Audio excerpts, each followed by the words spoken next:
आणि दादा कापूस लागवड 15 मे पासून केली आहे. हे जास्त पावसामुळे पूर्ण कापूस खराब होऊन गेला आहे दादा. शासनाने काहीतरी तात्काळ मदत देण्यात यावी दादा आम्हाला.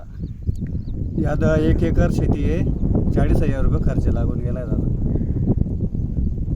बियाण्यापासून बियाणं सर्व मटेरियल फवारा धरून एकूण टोटल 40,000 रुपये खर्च लागला आहे. आणि जास्त पावसामुळे बसून गेला आहे दादा. म्हणजे ज्यावेळेस पाऊस पाहिजे होता त्यावेळेस पाऊस हो, पडला ज्या नाही. वेळेस पाऊस पाहिजे होता त्यावेळेस पाऊस पडला नाही. ज्या वेळेस आता गरज नव्हती एवढा पाऊस पडून गेला, सर्व कापूस लालून गेला आहे. आणि जो फुटलेला पंचनामेवाल्यांनी पंचनामा सुद्धा करायला येत नाही दादा शेतामध्ये. पंचनामे झाले पाहिजे. हो, पंचनामे झाले पाहिजे ना, तात्काळ नुकसान भरपाई मिळायला पाहिजे दादा. असं. काय नाव आहे? मनोज रूपसिंग पाटील, मी गरताळ गावाचा रहिवासी.